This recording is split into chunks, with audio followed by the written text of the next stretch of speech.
Greetings, programs and users. It is time once again for another episode of Old Nerds Drinking. I am John Patrick, the Master Control Program. Here with me in the Nerd Cave is... It's me, Rojan, the other guy on the other side of the table, sitting in front of the microphone, looking at a bottle of Jose Cuervo Classic Margarita for reasons. There is a reason. There is reasons. And we've got to... As old nerds who are drinking, we have lost a true legend of the drinking community. This past week, we lost Jimmy Buffett, and my soul is still in mourning for it. Has it been a week? It's been 2 weeks now. I think it's been about 2 weeks. I think it's been about 2 weeks. Yeah, I was going to say, it seems a little bit longer than that. Yeah, I'm a huge Jimmy Buffett fan. Like, I'm not one of those, like, parrot head peoples. I actually just like his music. And it's so weird because... Like, as I grew older, because he's been still making albums this whole time. So, like, when I was in my 20s, and it's like, yeah, I'm listening to the songs you know by heart, all his early stuff, all of his party stuff. And then when I started getting into my 30s, that's when I found his more modern stuff, like Far Side of the World, Barometer Soup. And those are more mellow, kind of, like, introspective albums. And it's like, okay, now as I'm getting older, his music is aging with me. And yeah, so it was just, he was one of those guys that, like, the more you read about him, the more you just realize what a kind-hearted person he was. Very laid back, very, just kind of about living life and enjoying it. There was an article that came out years ago. One of his passions is airplanes, and he had donated 2 fully restored vintage airplanes to a museum in Norfolk, Virginia. And he's like, yeah, just don't tell anybody they're from me. Like he donated them to the museum specifically under the auspice of them being anonymous donations, and they only announced that they were from him after he had passed. And just stuff like that. So I think in true Jimmy Buffett fashion, we are drinking some Jose Cuervo pre-mixed margaritas, because Jimmy Buffett's music isn't about, like, the perfect craft cocktail. I'm just saying, if you really want to do it for maximum effect, you probably should have gotten some Jimmy Buffett Margaritaville margaritas. They actually have those made, but I don't know if they sell them around here. I was going to say they don't. Trust me, I looked. So it's not about the, like, stressing about the perfect cocktail. It's about a life of enjoying what is, and just, it's very doodly. It very doodly. Yeah, like it jives with the dude. Yeah, you got a point there. Yeah. So yeah, we're just not going to phase over it, and we're going to have this margarita for Jimmy. Clank.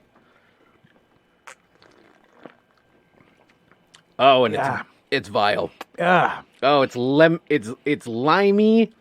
It's just that little bit of, like, rubbing alcohol. Yep.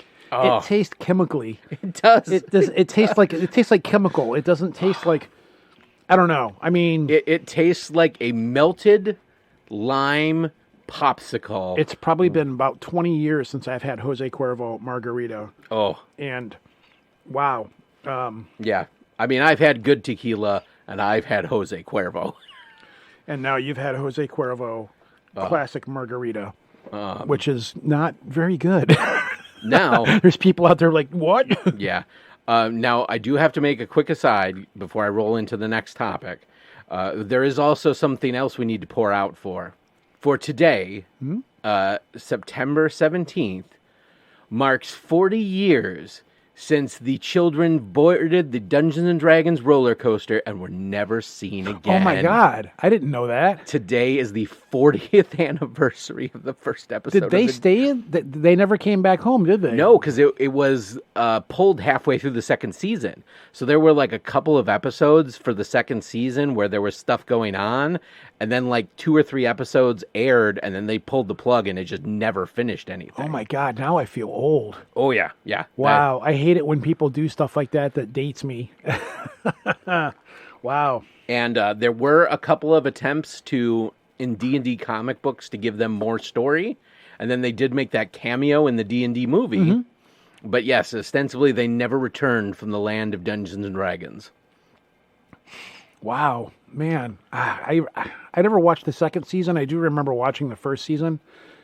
And was it on Saturday morning or was it an afternoon cartoon? I believe it was a Saturday morning because that is the era where it was all about the Saturday morning cartoon. Saturday morning was basically just owned by kids programming.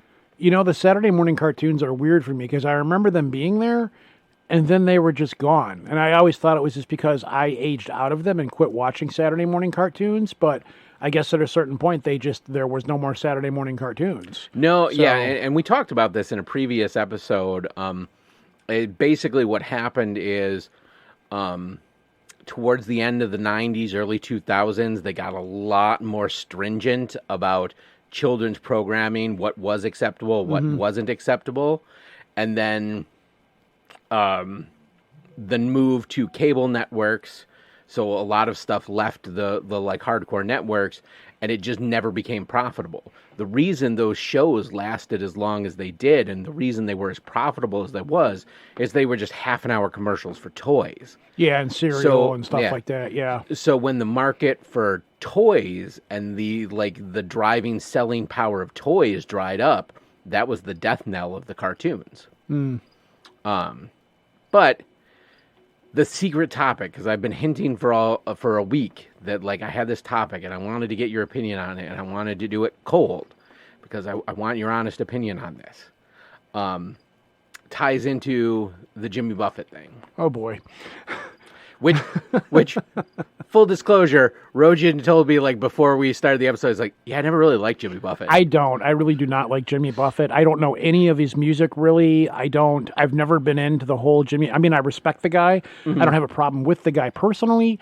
And if you are a Jimmy Buffett fan, great. Good on you. That's fine. And I know that there were Parrot Heads. Is that what they were called? Yeah, correct? Parrot Heads? Yeah, there were people that would follow him around and go to his concerts, like Grateful Dead concerts and stuff. And I remember going to paintball tournaments when I used to be a big-time paintball player, going to tournaments in different states and staying at hotels. And you could tell when Jimmy Buffett was in town because people would travel and stay at the hotels, and they would always have their Hawaiian shirts, stuff like that. And there's another long story that I won't go into because I already talked about before the show. But I've just never been a Jimmy Buffett fan, at all. Hey, man, I'm never going to be a Taylor Swift fan, but it doesn't mean she don't got... She don't got talent. It just means her music don't speak to me. Exactly, and Buffett's music just never at all in any way. I was listening to industrial music and stuff like that and techno and all this stuff growing up, and Jimmy Buffett was just I'm not going to listen to this crap.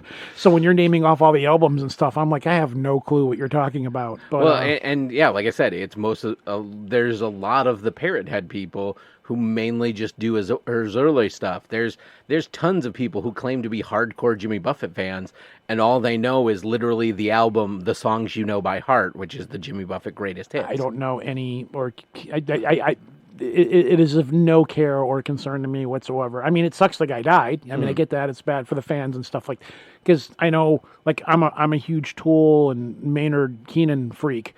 And I know there's a lot of people out there that aren't into that, and that's fine.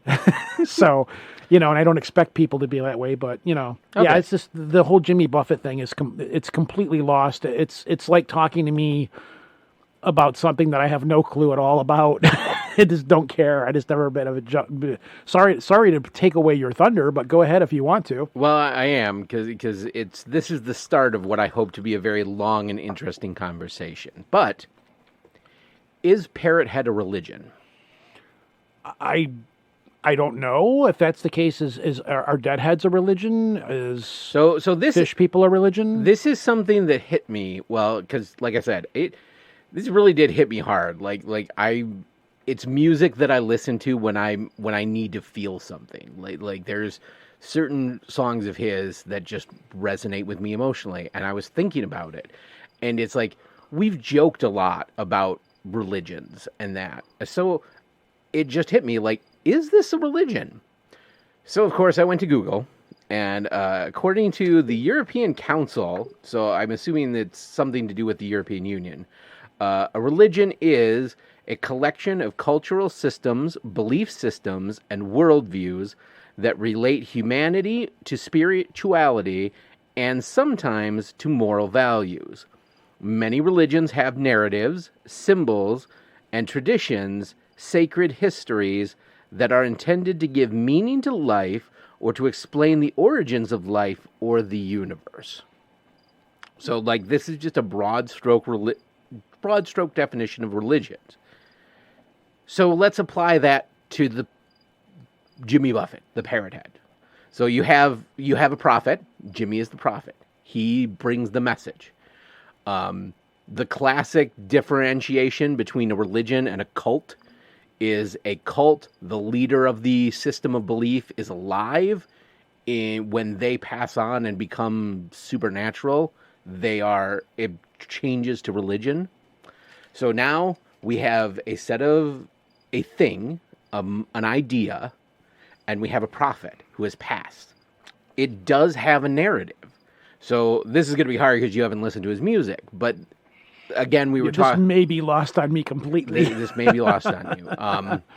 But like in his music, I was telling you, there's the message of kind of like learning to accept life and find joy in simple pleasures, and try to reduce stress from your life. That island feeling, the like, oh well, like yep, the whole second or the last verse of Margaritaville. It's like I blew out my flip flop, I stepped on a pop top, cut my heel, had to go cruise on back home. But there's booze in the blender, and soon it will render that frozen concoction that helps me hang on. So it's like, you go out, you have a bad day, you hurt yourself, but you know what? You're going to go home, you're going to have a drink, you're going to chill, and you're just not going to let that affect your life. So now we're moving into a philosophy. And the same way Dudism has like its own philosophy. I don't know, again, because I'm not at all. This really is going to be lost on me, but well, trust me, because I'm going to go further with it. This was just kind of what started the conversation. I mean, I go to George Carlin. I could see George Carlin being far more of a religion than Jimmy Buffett. But well, George Carlin wouldn't be a religion. George Carlin is a prophet. No, more of a philosopher. So he like how his worldview is like he is not telling you how to live your life. He is just looking at life and saying his opinions of it. So like George Carlin would... It's observational comedy. Yeah. George Carlin would fit the definition of like the original Greek philosophers like Socrates. So not so much a religion, but a philosophical belief. Or not philosophical. Spiritual? Not spiritual, because there's no supernaturalism in George Carlin. So yeah, it would be philosophical. True. It would be philosophical. That was the right word. Next, with the parrot heads, they have ceremonies and traditions. So like at the Jimmy Buffett concerts, like we were talking about, you have the guys who are always in the Hawaiian shirts. They like another tradition is they have these obnoxious fucking giant 6-foot tall parrot hats. That's where the whole term parrot head came from. Mm-hmm. But they have the gap, and like even without Jimmy Buffett, you have like local groups that will do like parrot head parties where everybody gets together, you're drinking drinks, you're listening to Jimmy Buffett. So you have a ceremony of service, of worship, where you're getting together, you're talking about Jimmy Buffett songs, you're getting in that mindset. And you're getting in that philosophy. I still don't agree with you, but go ahead. I'll continue on with this. Because if that's the case, see, everything that you're saying, I can apply to different groups, like ICP, for example. And that is exactly it. Is that in the broadest definitions of what defines religion, like, why do we have such a narrow view of what is religion when... if you look hard enough, you can make anything a religion. Yeah, which is why... See, again, you might be talking to the wrong person, because I have a huge disdain for organized religion. Actually, that makes me talking to the right person. Yeah, see, I'm not feeling anything that you're saying right now at all. Right. For me, Jimmy Buffett's... But here's the thing. But of this. Like, yes, Jimmy Buffett's not going to do this for you. But if we switch this situation to Tool, or ICP. How does that change your opinion? It doesn't, because I would never take a band for me, it's just a band. I enjoy their music. I enjoy the things that they're saying. Like Tool is a very deep band for me because because of the spirituality of the stuff that they're singing about, and a lot of the things that they're talking about in their lyrics and a lot of their imagery and things like that. But at no point do I look at that and try to transpose it over to religion in any way or whatever. So, but then again, Tool does seem to be very much anti-religion because... And remember, but does Tool give meaning to life? Not really, no. It's just, it's this music that I listen to feel good or whatever. But you got to also understand, though, my how I think about things, everything is very much in line with what they're putting out and what they're doing and the things that they're saying. But that's more of a spirituality thing and not a religion thing. See, I'm one of those people that there's a meme out there where it has the difference between religion and spirituality, and it has the fish sitting inside of the bowl of the bowl of water, and it says this is religion, and the fish is stuck in the bowl. Whereas then it says this is spirituality, where it has a fish in the ocean looking at the fish inside the bowl. In the fishbowl. Mm-hmm. So, it's like when you deal with religion, then you're boxing things in to a certain extent. And I just, I'm not somebody who's, I don't subscribe to any kind, and I actually repel away from things that are kind of a religious aspect, because for me, it's a means of, I don't want to have something that's like a means of control over something like that. I don't want to have something to affect. So it's hard to put into words. No, from what I understand is you're looking at religion in the concept of an organization, specifically a organization of beliefs like the Catholic Church and all that. Well, generally but I'm talking about religion as an abstract construct. So let's say I'm talking more about spirituality. Mm-hmm. Like the concept of something. See, Jimmy Buffett would fit more in with spirituality than religion. In my opinion. maybe we're just mix matching terms. Possibly. So yeah. Well, that and the way that we interpret things and see things are very, very, because I mean, if you want me to go into it deeper, I don't talk about it very much. That's the whole point of this conversation. It's not something that we're going to deep dive. It's not something that I make known all the time, but I don't hide it. I used to hide it a lot, but I'm very much involved with magical practice. A lot of that kind of stuff. I don't subscribe to any certain kind of magic or whatever. I've been told that I am a chaos magician. But again, this isn't something that for me is, it's not because religion to me is like, boom, okay, it's the same with politics. I don't want to be stuck in any one form of thing to be as a form of conformity or anything like that. It's really hard for me to put into terms. But I tend to repel away from things like that. So if something were to come along and be... Now, don't get me wrong, I've studied all kinds of different religions and things like that to see similarities, differences. Like Christianity, for example, is more or less... It's the karate of religion. It's borrowed from everything. And that's how Christianity survives, is it either absorbs it and assimilates it, and if it can't, it destroys it. It tries to destroy everything, and that's how Christianity survives over the years, because it's continuously evolving, and that's how it's getting new people. And because, we do this now too, and it's not a carved in stone kind of thing. People will argue that with you, and the other thing is when you try to show people, no, this right here that you're worshiping, this came from this religion, and that came from that religion, and this came from this Nordic religion, mm-hmm. and all these different things. So. Now, the idea of Jimmy Buffett as a spiritual construct, to be like, okay, I can listen to this guy, I can relate to what he's saying, the things that he's saying in these songs, they give you a fresh perspective on life or whatever, but there's nothing about Jimmy Buffett that says, hey, in the afterlife, this is what's going to happen with your soul, or worship me, and this is what will happen, whereas religion, that's another staple in religion, is there's...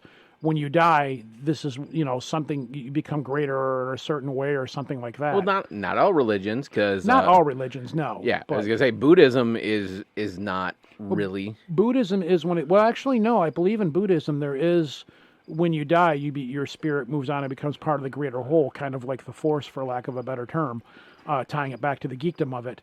But there is there is a thing that's like, if you follow this religion and this path, this is where it leads you. Like in regards to like what I do, for example, magic.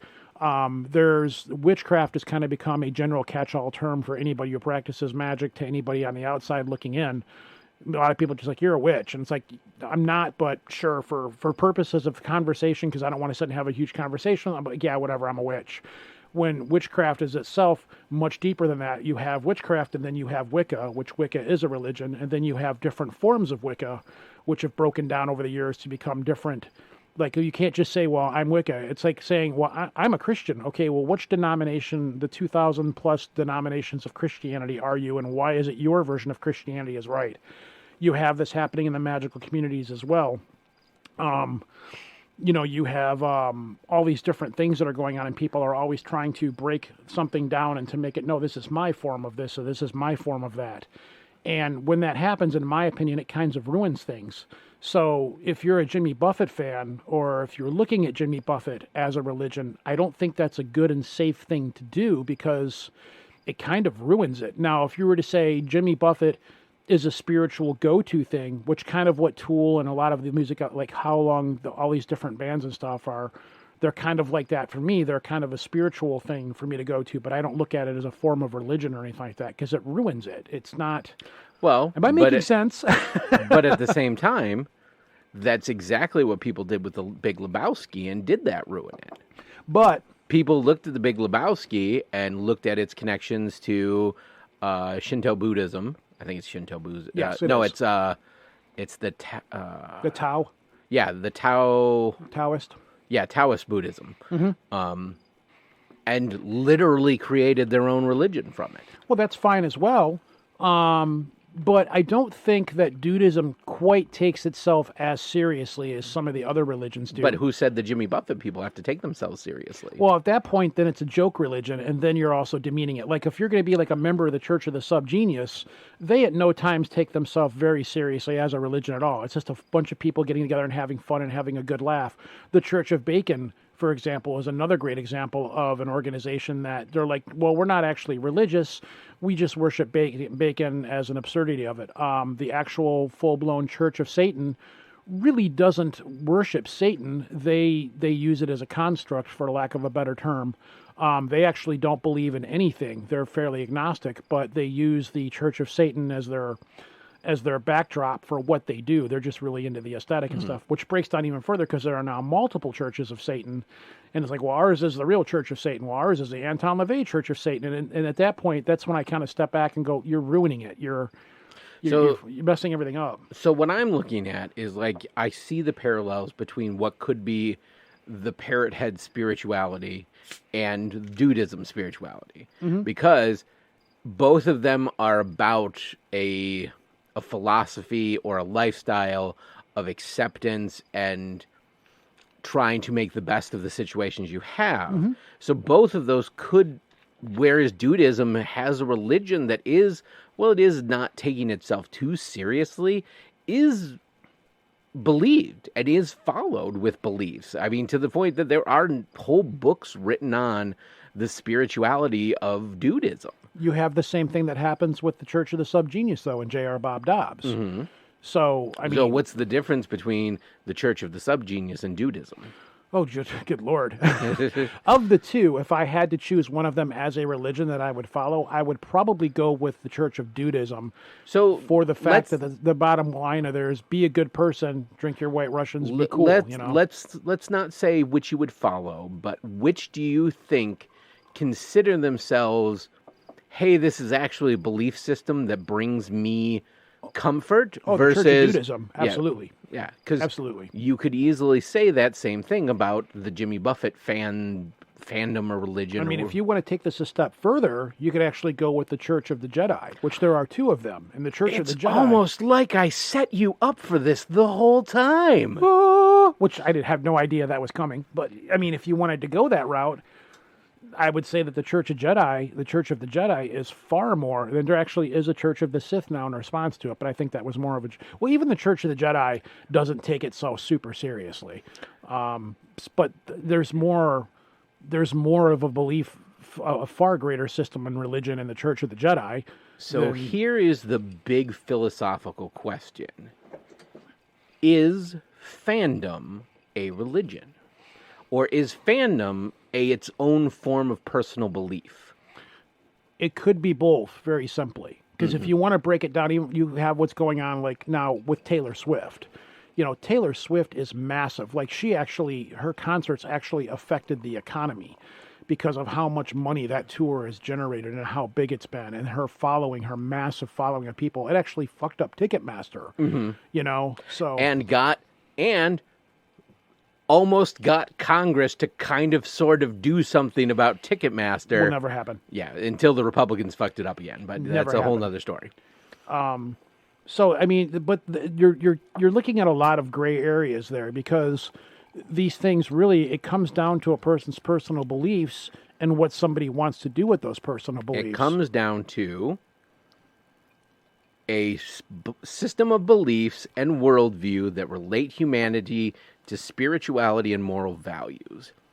So, in that, if that's the box we're going to put stuff in, does fandom in general fit inside that box? Just this question. Does fandom exist as a belief system or culture system that relates humanity to spirituality or moral values? It could go both ways. It's one of those things that's flexible depending on the situation and where it goes. It's because you do have people like who was it? Jared Leto? Is that his name? Jared Leto? Leto or Leto? I am absolutely not sure. He actually has an island and he has a cult. And it's not talked about a whole lot, but he does. I mean, granted, Scientology, excuse me. Scientology is another great example, as the story goes, that it was created as a joke by there's some debate on this. The Scientologists say that this is just a story that's made up. Of course, they're going to say, because the Scientologists are unreliable narrators. Exactly, and it was that L. Ron Hubbard was sitting around with a couple of other sci-fi writers and said, "I can create a religion." It was done as a bet. Well, he said, I could make 10 cents a word writing science fiction, or I could start my own religion. And I believe that's the quote. I may be paraphrasing the exact price, but it was something about like being paid X number of money to write novels, or he could write his own religion. Exactly. And I can't remember, the Arthur C. Clarke pops in my head, but I think Arthur C. Clarke would have been too old or not. It just doesn't seem like something he would be sitting down with L. Ron Hubbard to talk about. But it was authors that were supposedly up in that genre or vein or level or what have you. So, it is possible. It's again, it comes down to the people, because I know, like, I'm a Tool fan, but there are some really hardcore, like, out there Tool fans. Like, people really... There are the people who are out there and have had a life-changing experience listening to any kind of music. Yeah. And we, as a society, have moved away or are in the process of moving away from the old fire and brimstone religions, and are, as we explore, trying to find enlightenment and trying to find meaning in other places. And I watched a TikTok, and it was talking about atheism, and they actually explained that there is such a thing as an atheist chaplain.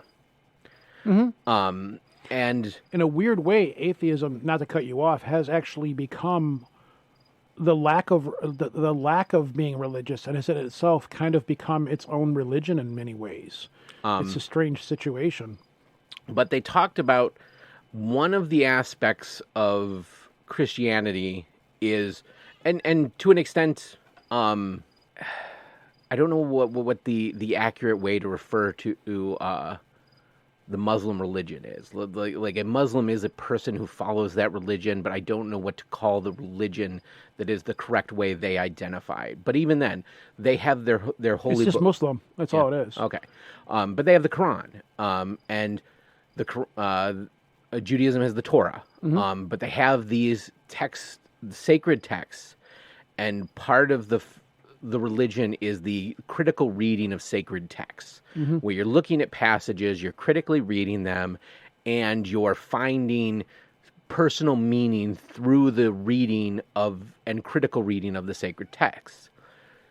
So, this TikTok I was watching was talking about in atheism, there is a movement that one of critical reading texts that don't have to be spiritual texts.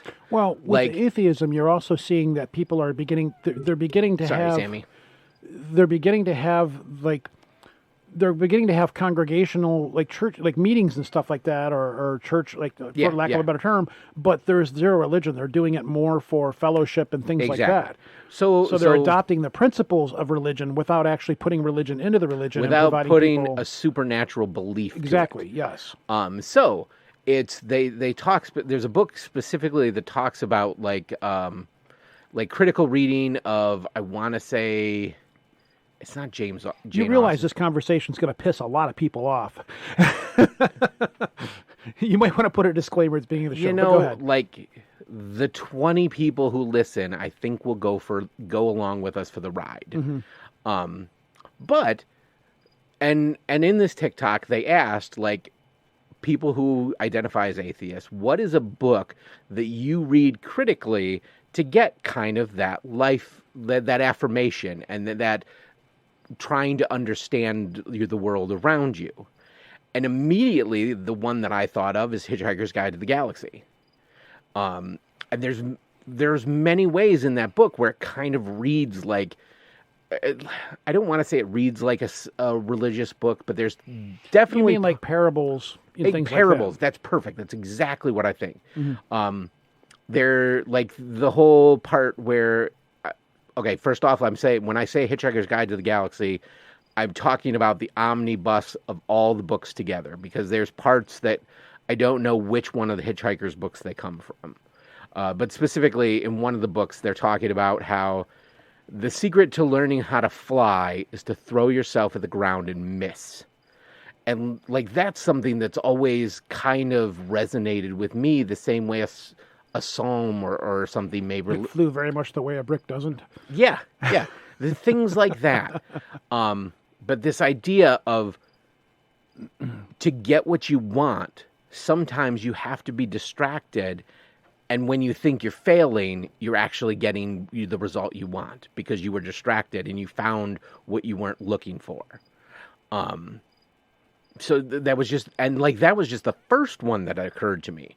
But like, what's a book or something that you feel like that connection that you would read critically to give yourself some affirmation into the world around you? Fight Club. That's a good one. That's actually, honestly, Fight Club is the movie, and well, the movie's actually one of those rare instances where the movie is actually better than the book.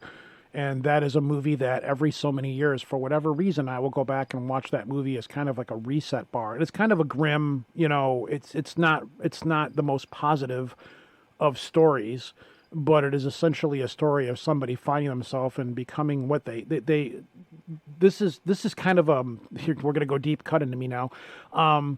I've spent most of my life being something for other people around me, never knowing completely what the hell what I am.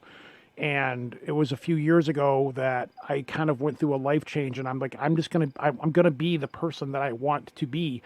And that's how the whole Rojan name actually all came about and stuff. So, and a lot of that had to do actually specifically with Fight Club. Whereas in the story Fight Club, this is a story about a person who wasn't happy with what they were, so they created something to be.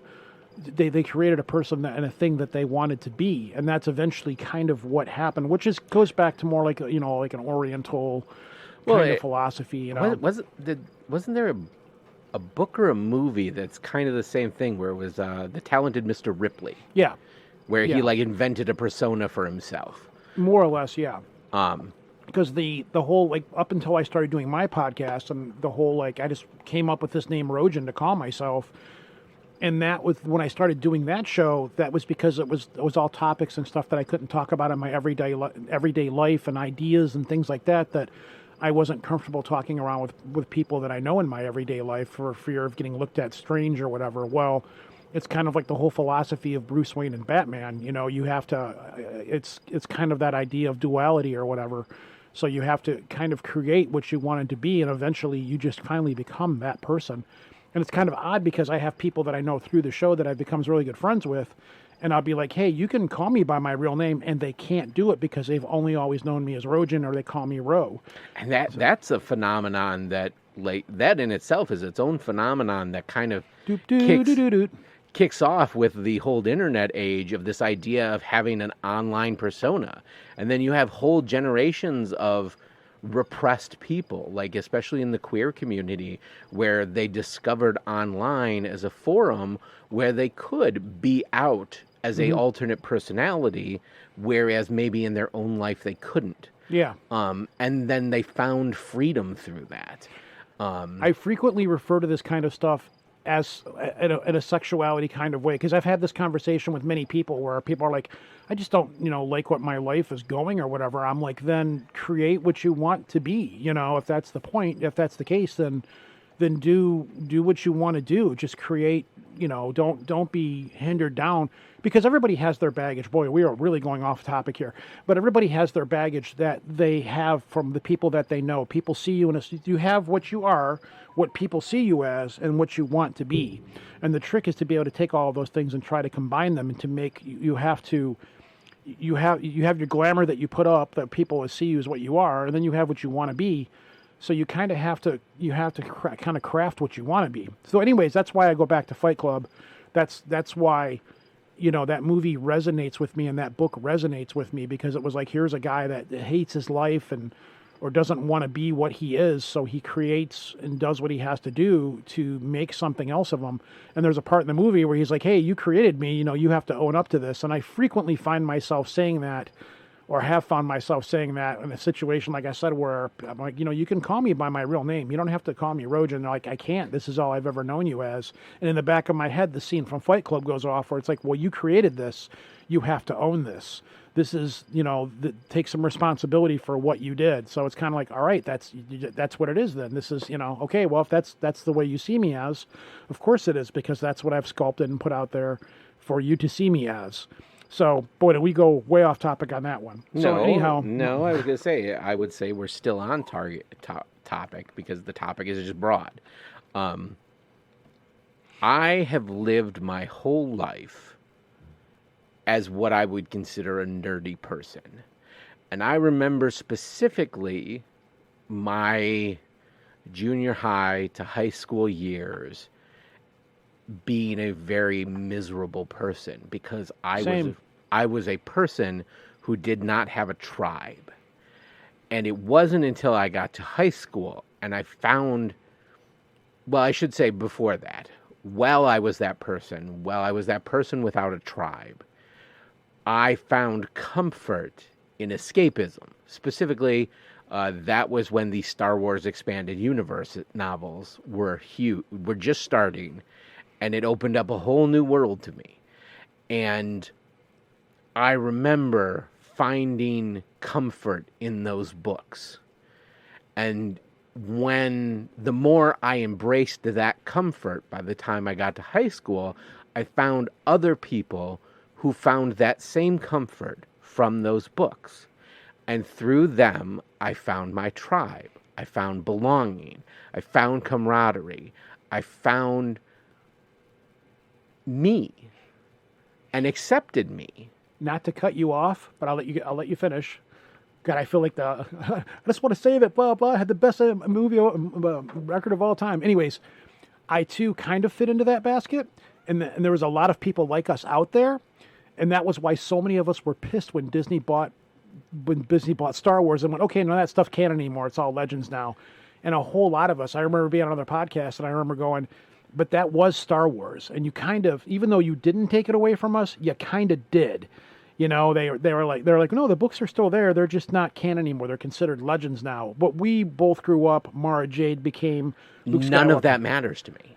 Like I don't care. Like, because you still have that. That's your Star exactly. Wars. Yeah, well, it's like Stephen King very famously said, when somebody was talking about an adaptation of one of his books that didn't fit the movie didn't fit the books. Lawnmower Man.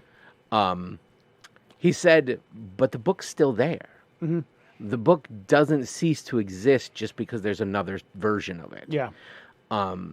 So I found my acceptance and like looking back on that, how is that different from the religious story? Like, how is that different from the story of somebody who found religion? Like, they were searching for meaning in their life. They felt alone, and then they found the teachings of X, and that gave them a sense of purpose, and they found other people who believed that, and that gave them a sense of acceptance. So, in essence, you have that same story. The only difference is the text where I found that was trashy Star Wars novels. To the point where I still remember those novels. I don't talk to everybody, but I still talk to some of those people because they're still a part of my life so many years later, because the bonds of friendship formed over that were so strong. And why is that story any less meaningful than if that story was about religion? And if that is the case, then why do we downplay that one is religion and one is not? That's a very complicated. That's the whole not point. A real simple answer for that. But that's the whole point. It's not. I'm not looking for a simple answer. I'm looking for a deep conversation, and that's what we've been having for the last 30 minutes. To tie it back to the Jimmy Buffett thing, I just can't see Jimmy Buffett becoming a religion as it is. He doesn't have to be. That was just an example to start the conversation. I mean, it's hard to mince the two between spirituality and religion. There's really no real way for me to put it, I guess. I don't know. It's just something you feel in your heart, I guess. But because if we judge by number of people who believe in it, I would say there are equal numbers of people who believe in Star Wars as there are that believe in some religions. Some what would be considered mainstream religion. To the point where I don't know the exact year. I want to say it was 2010. It may have been earlier. But in one of the UK censuses, more people declared that their religion was Jedi than declared that their religion is Judaism. So,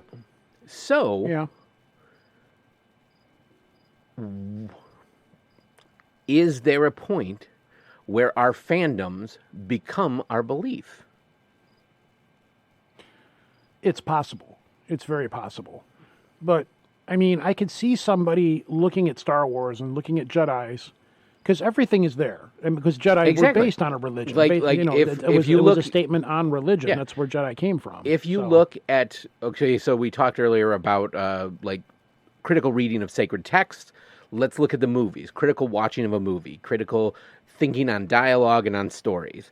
Like, it is 100% conceivable that you could hold up the Star Wars movies or like a Star Wars movie as a critical text to listen to. Mm-hmm. And the whole philosophies of the Force. Yeah. It's a structure for how you live your life, and it's even at the end of it, you even have the thing at the end of it when you die, you become one with the Force. Okay. So it does encapsulate, like, okay, your soul moves on.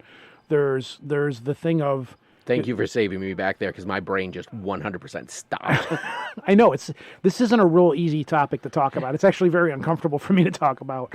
But the Jediism has everything there. It's got all of it. It's got the celibacy. It's got the evolution of the religion as it goes along. It's got the principles to live by. It's got the idea that when you pass on, something happens to you in the hereafter. Your spirit moves on. You become something greater than what you are here. It's got the lessons that it teaches. Like, I could very well see somebody very easily becoming, being a member of the Church of the Jedi, or, for whatever. And if you break it down even further, if you want to go into the lore of Star Wars and the movies, there are different offshoot branches of the Force, because the Force, being what it is, it's a power. They say in the movies, it's a force that surrounds everybody. It permeates everything. It's a life force. And in the Star Wars books, just because you were a Force user didn't necessarily mean that you were a Jedi. Right. You had, and it was acknowledged that yes, there is something else there. Which, if you break it down into modern religions, you have the concept of there being a supreme being, a god. Which in turn, you have all of these different religions that are all worshiping and looking at the same source. But that's what it brings on. Well, you have to worship God my way, or you're worshiping God wrong. Well, in Star Wars, they never go that route in Star Wars. Fortunately, it's never, well, you're not believing in the Force the right way. In Star Wars, most Force users respect one another. Oh, you worship, you're one with the Force. Okay, well, so am I. I'm one with the Force. The Force is with me. Exactly. In Star Wars, you really don't have one branch of Force users going after another branch of Force users. It's pretty much you're on Team White, or you're a good guy or a bad guy. So unless there's gray Jedis in between, which do exist. But so it's very interesting because again, I was watching something on TikTok, and it was a gentleman was sharing. He had 2 of the earliest known drafts of the Star Wars scripts. And one of them was literally, the original title in that version of it was The Adventures of Luke Starkiller as Told in the Journal of the Wills. And he's reading passages from it, and he's talking about they're like Luke Skywalker is telling the story of the Force, and how the first person to learn to use the Force was known as the Skywalker, and there were 2 sides of the Force, the good and the bad, and they had separate names. And so the Skywalker knew that the more people who learned the Force could be drawn to the bad side of the Force. So he only taught how to use the Force to his 12 children. And they taught to their children, and it's like, holy, that sounds real familiar. Yeah.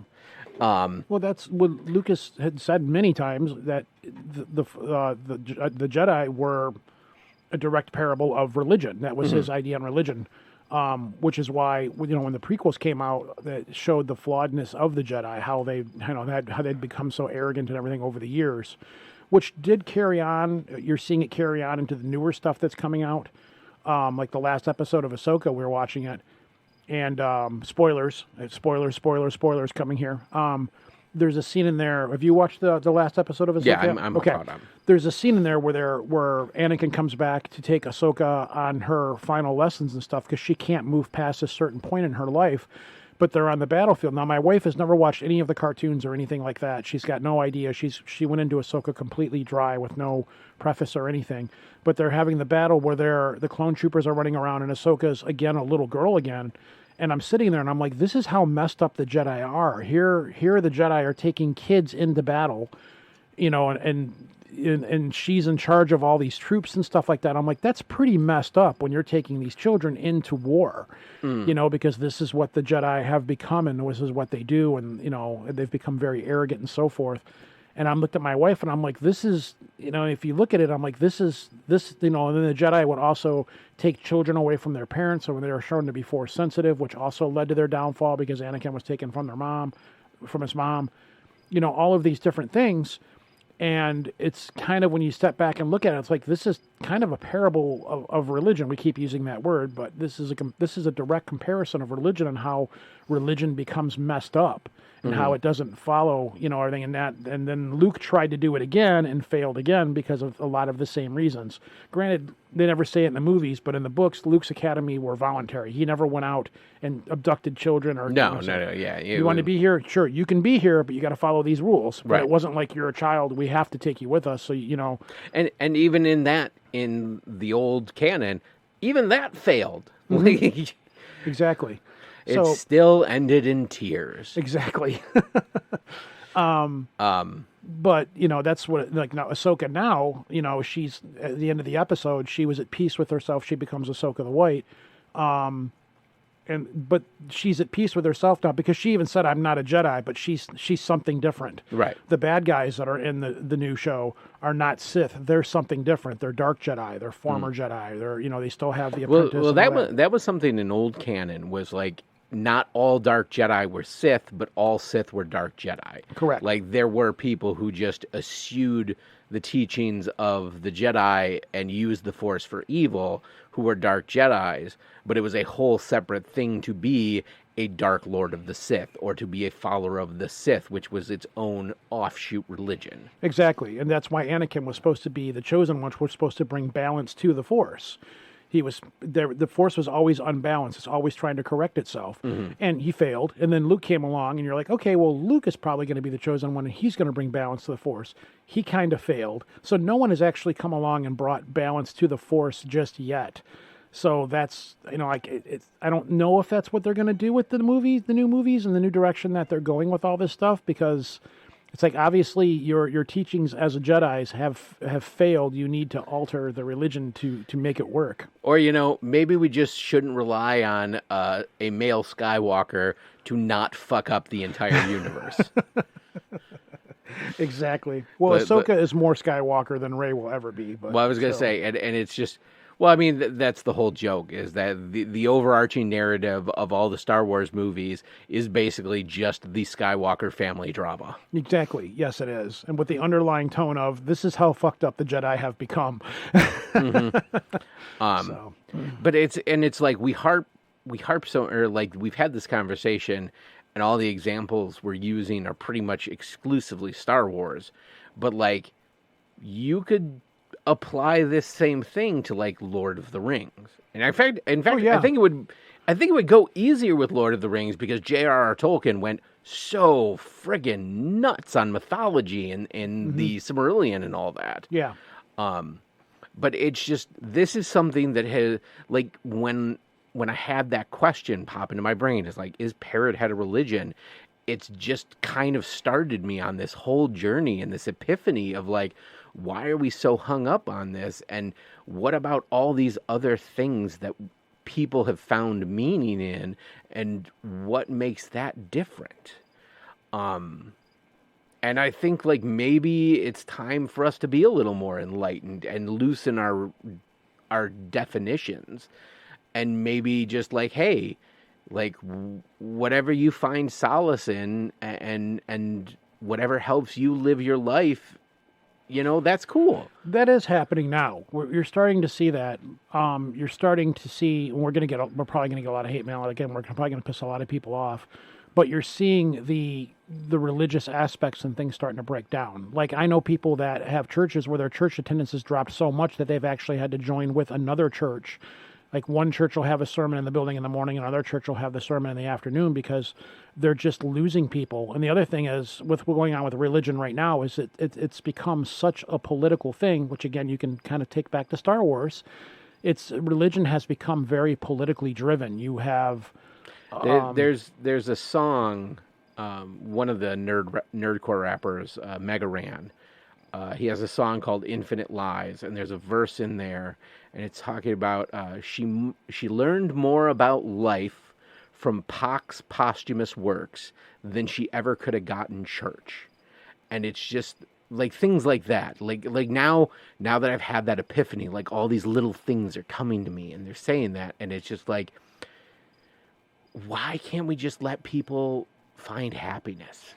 That is, you have a lot of that going on, and like myself, I don't consider myself pagan, but I do associate with a lot of pagan people. Or like all the people who were like so deeply into Potter, like Harry Potter, and like all the joy and meaning that got to their life of like having them being seen, and then being betrayed by J.K. Rowling and finding out just what a garbage human being she is. Well, see. This is going to take me off of what I was originally going to say, but I give a little bit difference to. Like Rowling is a piece of garbage, but I do feel bad for the fans because I also was a Harry Potter fan. I listened. We would every time we would go down to Florida and back, go to Disney World with the kids. We would always listen to the Harry Potter audiobooks, and we listened to all of them. I would read those books to my kids when they were little to put them to sleep.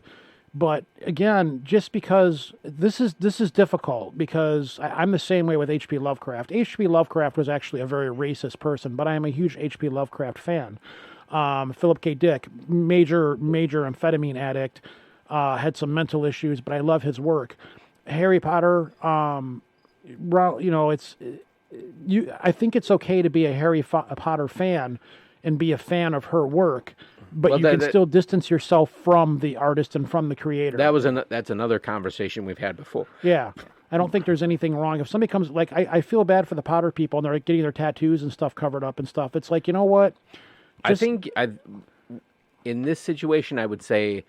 I think it's okay to be to still have those feelings about Harry Potter as long as what you're doing does not financially support J.K. Rowling. Yeah, if you keep those separate, if you say, yeah, she's a piece of garbage, she's said and done some very bad things, but I still like her work, and that's where people will be like, well, no, she's a horrible person, you can't support her. And it's like, well, when you read the Harry Potter books, her views really aren't, she's not pushing those views in her stories. At least I don't think that she has. I don't see them in there. There's some questionable things in there. There is, but if you're smart enough to know that and you're not subscribing to it, that's different. So the one glaringly just really terrible thing that always stood out to me is they have the one student who is either accidentally or kind of thoughtfully trying to blow everything up, and specifically that person is Irish. Okay, whatever. I mean, yeah, okay, fine, I get it. I mean, let's go back to Star Wars. How much stuff in Star Wars was racial stereotyped? How many, the Gungans being like Jamaicans, the Dun Jamaicans, and the business people. The trade, what was the trade authority called? The Trade Federation. The Trade Federation. There's arguments that can be made that these people were modeled after Jewish people. No. So no. Okay, so we're gonna clear up a myth right now. The Trade Federation are technically not trying specifically the facial features that are used for those. Do you want to know why they look the way they do? Sure. Because they repurposed the facial animatronics and maquettes from the Fifth Element. All the Nemoidians are rebuilt from the Mangaloids from the Fifth Element. Oh. They reused all of those. This is something I learned a few months ago, Wow. Studying prop stuff, is that's why they look the way they do, is because they repurposed the internal mechanics they use to build the Mangaloid masks and all that. Yeah. And now like I said, now that you think about that, you're like, oh, they do look like that, yeah, don't you? They do. But it's hard for me to register that the Fifth Element came out before the prequels did. Oh, I know. Which makes me go, wow, the Fifth Element actually was even cooler than I thought it was before what they did. The only reason I know that is because I was working in the Wyandotte Theater the summer the Fifth Element came out. And so, as part of my job, I just sat there all day, watching the Fifth Element.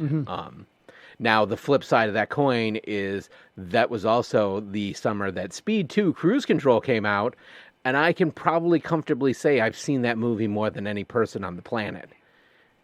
Because you worked there? That wasn't by choice. That was not by choice. Yeah, because I worked I'm sorry there. to hear that. I'm here for you in this difficult time. I've blocked out most of it, but I still remember little bits. I don't even remember that movie. For those of you out there, there was a sequel to Speed. It did have Sandra Bullock in it, right? That had Sandra Bullock, but not Keanu Reeves. Yeah. Oh, and there was a cruise. It was on a cruise ship, and Willem Dafoe was the villain. Yeah. It was... Yeah, sounds very forgettable. This was very cash grabby. There's... Oh, yeah. It's Sandra Bullock's dating a new SWAT team guy who looks very much like Keanu Reeves and acts very much like Keanu Reeves, but you knew it was because they couldn't get Keanu Reeves for this picture. Because, he has integrity. Why even bother at that point? And when you do this, it's like... And we'll just do it because we know we're going to go to cash in some money because it's got Sandra Bullock and it's got Speed 2 in it, and Speed 2 was pretty good. It made a lot of money, so people come in to see it just because it's Speed 2. Hey, man, the only reason I watched it was because of my undying love of Sandra Bullock. Man, that's I'm here for you in this difficult time. It is. It is. Let it out. Let it. So here's another reason that brought me all to this head. It is having what may be considered a religious experience. It is that time of year again. Recently, we had the Wyandotte Citywide Garage Sale. And you and I have both come on here and talked about like all the awesome, super cool, weird things we have found at Citywide Garage Sale or garage sales. Yeah, it's kind of, that's one of my things. It's almost a semi-annual bit for us. Yeah. I did not get as much time to go out this year. And there didn't seem like there was as many people doing it. I specifically didn't go to the guy who always has the cool nerd shit but charges too much money for it. Yeah, we didn't go. We went out this year as well. Me and the wife and a few of our friends went out. And we did really, really well this year. But we hit different parts of the city because we hit Lincoln Park. And then, these are, anybody listening in California or whatever, these are cities that are close to one another that we're both having I think citywide people garage sale. understand that, yeah. Yeah, so we went to one cities and then we just kind of meandered into another cities. And we did really, really well. So yeah, that was what I was doing. I purposely never get the map. I just kind of meander around. And I saw a guy had a garage sale. And the reason I stopped was because he had like a couple of polo shirts. And I was looking for stuff for my son. Just clothes because, he's a teenager. So he goes through clothes. And it ended up being none of the polo shirts were like an acceptable size. But I'm looking at like other stuff, and on a table of just random crap, I see a bag, like a leather bag, and there's metal inside, and it looks like there's a big silver bowl, and it's like that looks like a camera flash. And as soon as I look at it, I see a very distinct angle on it. Weren't you supposed to tell the history of the back history to the lightsaber and how it got made and all that ton of stuff? Yeah, we're going to get to that. But first I'm telling the story how I got it. All right, go ahead. Yeah. We're going to edit that part out. Yeah. So I pull it out. And it is an original Graflex 3-cell camera flash. Now, for those of you out there who don't know, way back in the before times, in the long, long ago, pictures took film.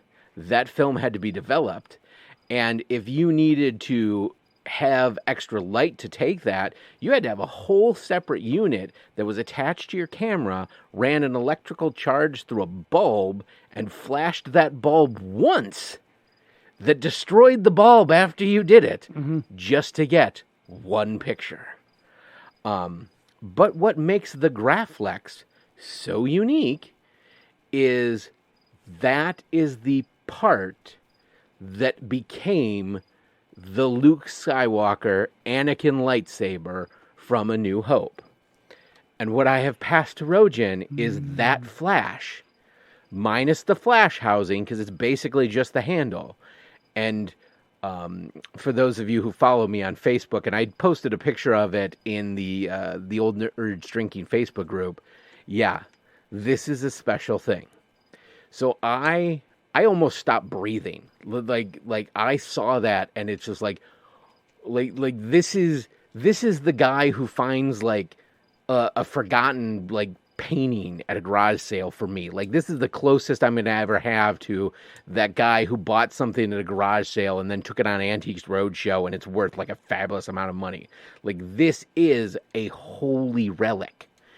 So I go to the guy and I ask him, I'm like, hey, how much for the Graflex? Like, because these are not insignificant items. And he's like, give me like a couple bucks for it. So I like reach into my wallet, and the only thing I don't have that's a 20 is like $6. So I was like, is $6 enough? He's like, yeah, I just said a couple.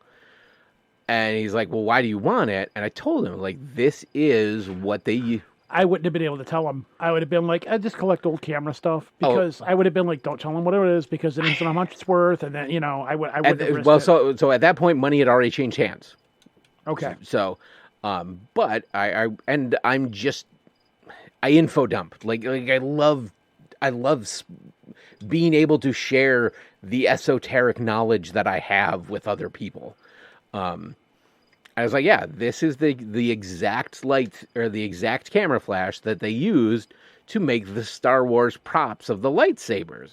He's like, oh, I did not know that. That belonged to my dad. I thought it was just old camera junk. I'm just glad somebody has a use for it. So like I am like, I get back to my car and I'm like almost hyperventilating. I'm like, I have physical goosebumps because like this is that thing that this is my childhood. Like you talk about every kid or adult who has a wrapping paper tube, it's a lightsaber. I have the fucking lightsaber in my hands. So I made a TikTok video where I show that I take the flash off and then I have it just as the lightsaber mode and the Star Wars music is playing behind it. And as of this morning, that TikTok has 111,000 views. I'm something of an internet celebrity from this. One of the TikTok people I follow, props to history, he even was shown this video and commented on it. So it's like, oh my God, like some people know me now.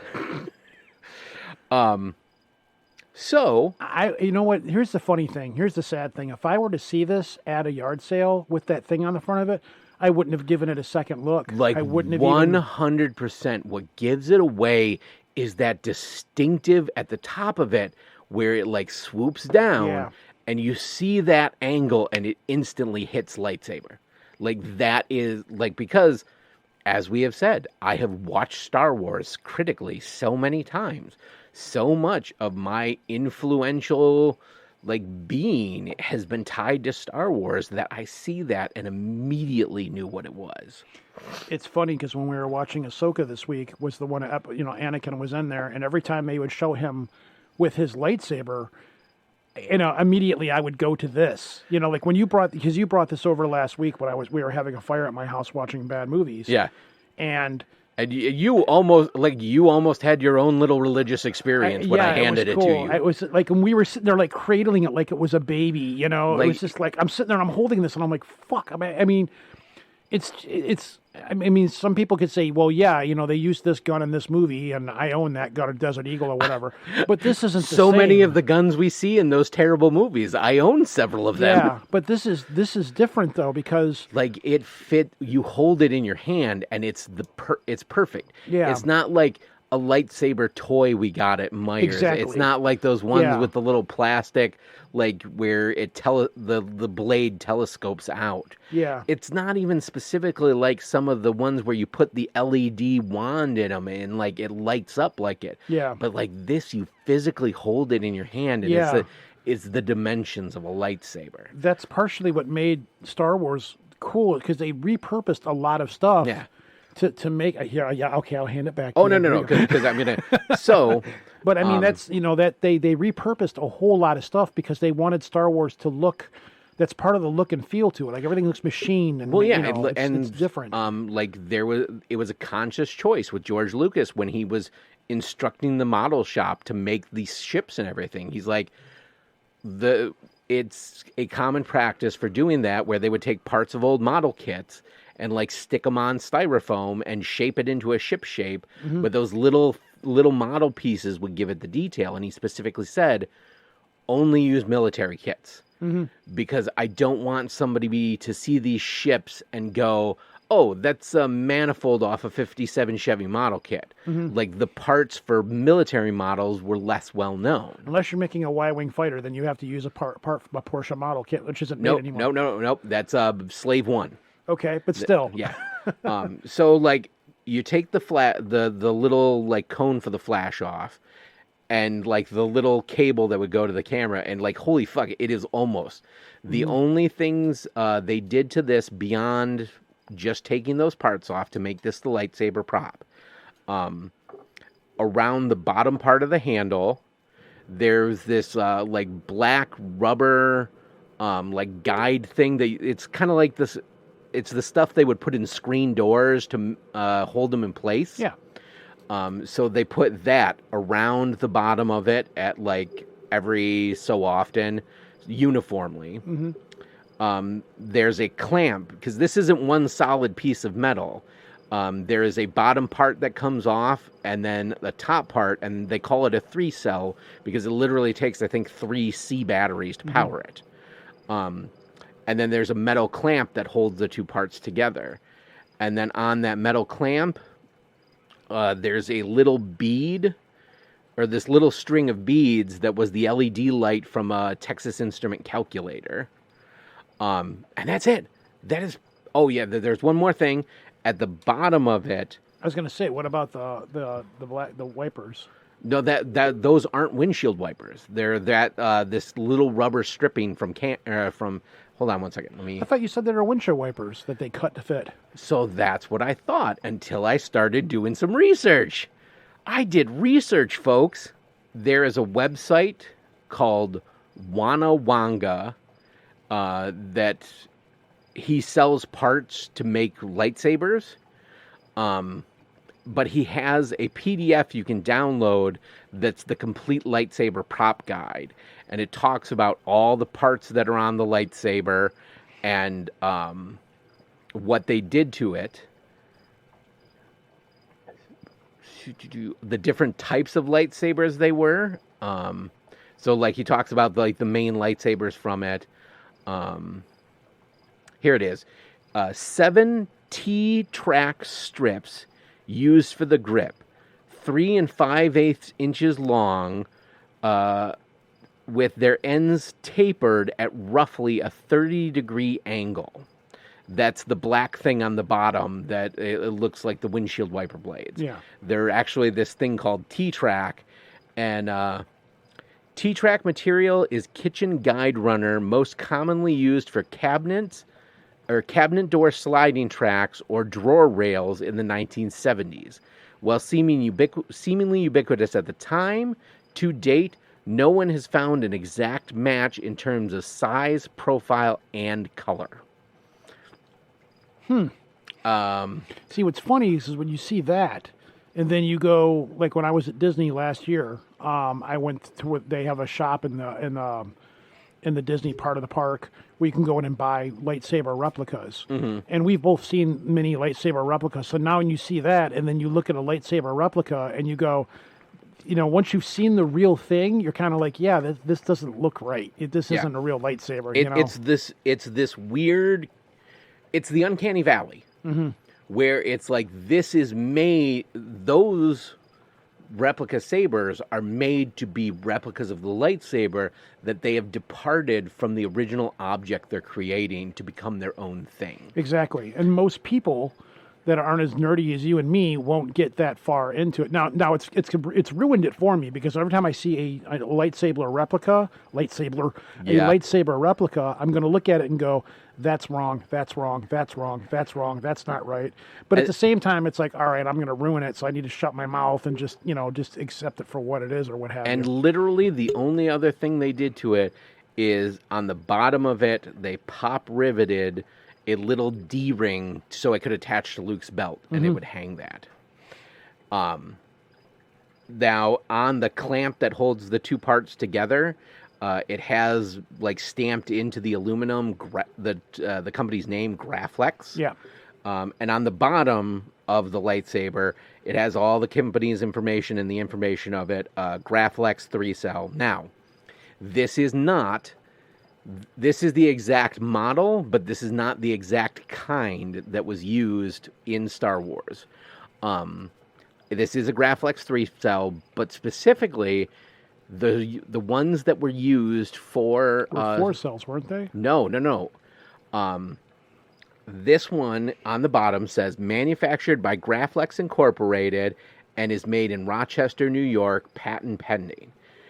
The models that were used in Star Wars were, where it says Graflex, it's a Graflex Folsom. That's the only difference. Like, Okay. it's stamped Folsom on the bottom, and this one is not. And they know that because in the some of the promotional pictures where you can see up close, you can see the Folsom on the bottom of it. Now, also for A New Hope, there were 3 types of lightsabers, props. Specifically, there was the hero prop that was like the most unique one that was done. There was a stunt one that looked like the Graflex, but was not the Graflex. And it had a rotating disc on the head of it. And that disc would rotate and reflect light to help them like put in where the special effects were to be. Yeah. And then to add a little ambient light of like it throwing off of it. And then there was basically just a completely fake tube one that was not the hero, that was for when it just had to be on his belt and was an establishing shot. And here's the funny thing. So, you know how we've always joked that, like, you know, everything's in the Lucasfilm archives and, like, all I want to do is break into the Lucasfilm archives and get all that stuff? Yeah. Almost nothing from A New Hope remains. So, I've been reading more about this lately. Basically, they never knew there was going to be anything after A New Hope. Yeah. So we've, for years, just like, oh my God, everything's in the Lucasfilm archive. Almost everything was completely thrown out after A New Hope. Yeah. There is only one surviving original Luke New Hope lightsaber. And it was one of the special effects guys. His son was on set one day when they were breaking everything down, and he just took it home because they were throwing it out. And it was one of the stunt sabers, or the special effects lasers. One of the special effects lightsabers. Special effects lightsabers that had the disc in it, and it sold in the Prop Store of London auction in 2019 for £147,000. How much is the one you have right now worth when you've looked around? So I have seen them for sale in a range between 500 and 700. And those are just the sabers. I have the extra parts, not that they do anything for lightsabers, guys. But I have had people tell me they have seen them sell up to 1,000. But they also, because there's nothing left from A New Hope, there's 3 different versions of the lightsaber because they had to completely rebuild it for Empire Strikes Back. Yeah. And then when A New Hope came, or when Return of the Jedi came around, they changed a couple of things either to make it look different or just to, like, some damage had been done in filming, so they needed to replace Well, it. in Jedi, Luke had a different lightsaber anyways. Oh, yeah, that's right, because He's got his hand cut off in Cloud City. Yeah, he so, had to okay, so reconstruct the maybe whole it's not lightsaber. Return of the Jedi, but yeah, there's 3 different versions of the lightsaber. Yeah. Now, if you go back to the original, if you go back to the prequels, that's a different story because he had his lightsaber throughout all of the prequels. Right. And that was a completely rebuilt one for the prequels. Yeah. And basically, they... Well, you would think at that point they would just manufacture something rather than buy that Yeah, and redo so it. basically for the prequels, it was a purpose-built Yeah. thing. It was, they didn't go and get a Graflex and rebuild it. They purpose-built it to be that. But they changed around for the other movies. Instead of the Texas Instrument LED beads, they just put like a standard kind of circuit board look in there. The T track was removed in favor of like a more standardized like straight fin material. And in one version of it, the fin material goes all the way down, and then in another version of it, the fin material or the fin material goes partially all the way down. Then there's screws holding it in place, and then it goes down some more. They are very, well, I wouldn't say they're very, but the lightsaber, like that lightsaber with everything on the bottom of it, they're actually, it would be very uncomfortable to actually hold in a combat situation. Yeah. Because the way, even the replicas that they make, when you're holding it, you're like, if I was doing a fight with this kind of thing, this would hurt my hand. Well, and it's funny because, so the clamp that holds the 2 parts together, it's the clamp that clamps it to the camera. yeah, it's also the clamp that clamps it to the camera, but you can put it on so there's this big blocky part of it is on either side. So when I first assembled it, I had it where it was on the clamp was on the right side, which means I couldn't hold it with my right hand comfortably. So I was like, oh, I have to switch it around so the clamp's on the other side, and now my right hand's where it needs to be, but my left hand is on the bottom part of this block, and it's like, this is super uncomfortable. I remember when I was down at Disney last year, because I was going to get the Leia lightsaber, and for whatever reason, at the last minute, I decided not to, because that was the one thing that when I went there, I was like, I'm going to come home with a lightsaber, and my wife was like, and after I thought about it, I'm like, this thing's going to be really hard to get on the plane. And the woman's like, well, we ship it, and I'm like, yeah, that's extra cost and stuff. Anyways, I was holding the Leia lightsaber. You would think that, of all the lightsabers, I wanted the Leia one, because Because Space Mom. Because Space Mom, and she died, and and all of that stuff. I wanted the Leia one, which here's most girls would buy the Leia one, but here's me, a dude. It was that or Palpatine's, because Palpatine's is very elegant and stuff. But anyways, I'm holding Leia's, and I thought the same thing. I'm like, this would really be uncomfortable to be in a fight with, because of the way that it's just not a comfortable thing to hold on to. It kind of like digs into your skin a little bit. Now here's the crazy thing I realized when I was doing all this research into it, and like hanging on to it and holding it. Do you realize that in A New Hope, the only time Luke ever uses the lightsaber is when he turns it on in Ben's house? Yep. And when he's practicing on the Falcon. Yeah. Yep. And when he has it on the Falcon, that's literally the last time he touches it. Yeah. Yep. Like, and it's funny you should say that, because when we were watching the last episode of Ahsoka, there's a scene in there where it directly mirrors the Millennium Falcon scene where Sabine, Ahsoka's trying to teach. It wasn't the last episode before, where they're on Ahsoka's ship and she's trying to teach her to fight blind. And it's kind of a homage to the original Star Wars. Again, it's not the same, but it rhymes, Well, and okay, I got to go on a little side tangent here. It's like, I remember in like the expanded universe, and even going back to like the Star Wars role-playing game, they talked about like you see in the prequel trilogies, younglings training with lightsabers. And it's like, maybe it's a little dangerous to hand that to a child.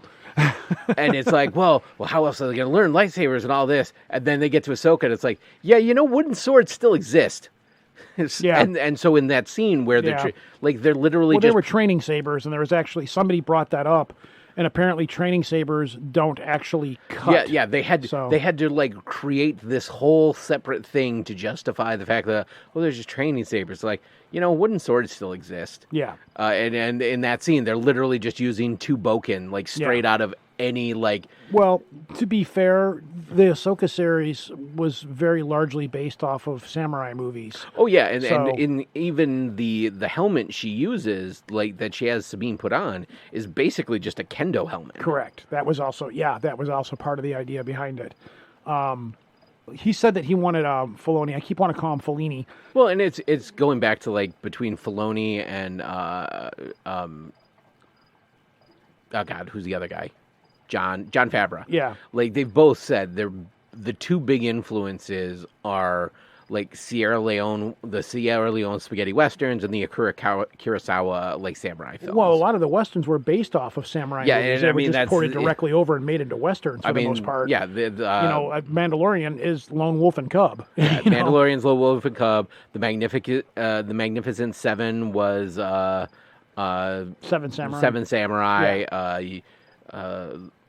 I forget which There's Western. all of them that way. Yeah, I forget which Western was Yojimbo and. Throughout the Ahsoka series, though, Lucas was there for almost all of it. Mm-hmm. Lucas was always, and the people that were filming it, because the whole thing behind the Ahsoka series, it's very much samurai training the younger samurai, and people when they were on set were like, when you looked over and you saw Lucas and Filoni sitting there, it was very much the apprentice and the master kind of feel to it. The circle is now complete. Yeah, when I left, I was but the student. Now I am the master. I guess Lucas had a lot of input on the best Star Wars stuff. Lucas, like in Rogue One, Lucas was there for that. I guess he sat in a lot on. I have always said, Lucas is great, but he just needs somebody to say, "Hey, this is a bad idea. Like, let's dial it back a bit." That's what happened with the prequels. Nobody told him, "Hey, dial this back." There was nobody there. Yeah. Whereas if he's, because it's Lucas's world, and Lucas, and that's the way it should be at this point. I tell you what, now, like knowing that, I really want to try and track down to see if on the internet those early scripts exist on the internet. Because man, that seems like interesting to see. This was his like grand idea before. Well, it's there's the same thing. Audio drama that are the BBC audio dramas they're on YouTube. The original Star Wars scripts, not the ones that you're talking, because obviously those were like the first original drafts of the script. But the some of the original ones are still out there. Even like in what was it? Was it The Mandalorian? There's a droid in there that pays tribute to the way that C-3PO was originally supposed to look. There's all these different things that are in the Star Wars movies and shows and things like that. The more newer stuff. Yeah, and even in Ahsoka, the new Republic ships are based on the original Ralph McQuarrie concept sketches of the what was supposed to be the Mon Cal cruisers. Mon Calamari ones? Yeah. Yeah. And so this is another turn we can take. Talking about the lightsaber prop that went up for auction.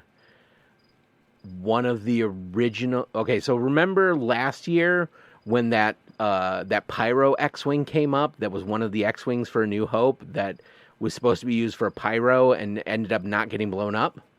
And it was like, wow, this is one of the very, very few X-Wings that ever made it out to the open market. Yeah. Actually, no, it's the only X-Wing from filming that's made it the open market. There was a Y-Wing that made it out. Yeah. They found another one. Yeah. It was that guy's auction. So it was. Greg Ginn was a model maker. He is an Academy Award nominated special effects model maker. His clay or some of his like work is was part of the team that worked on the mothership from Close Encounters of the Third Kind. Mm-hmm. He was another amazing model. Yeah.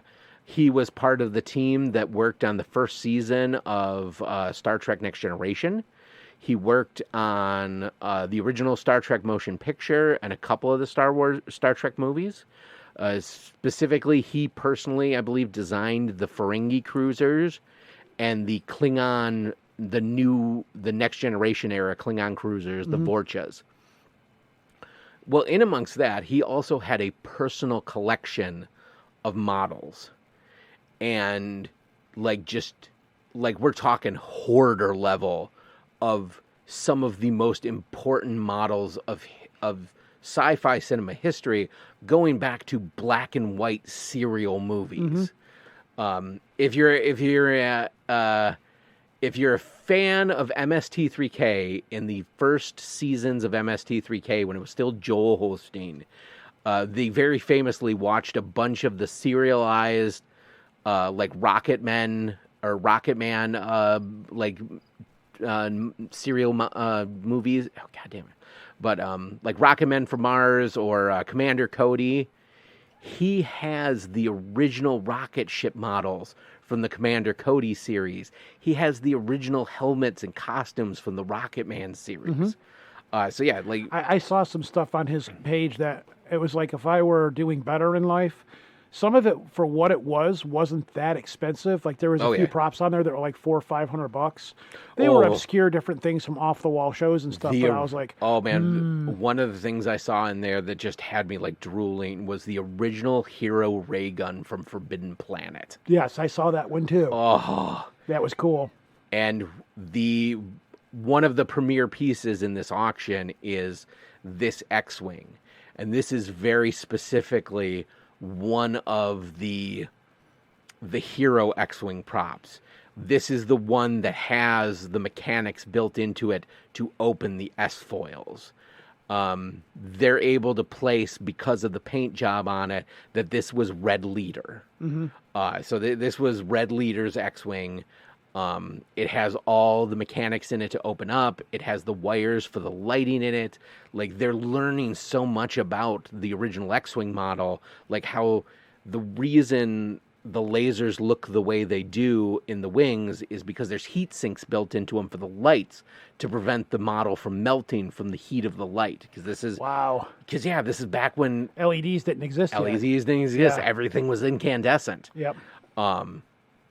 You can buy the auction book for like $25, and I might actually throw down the $25 to have it. Yeah.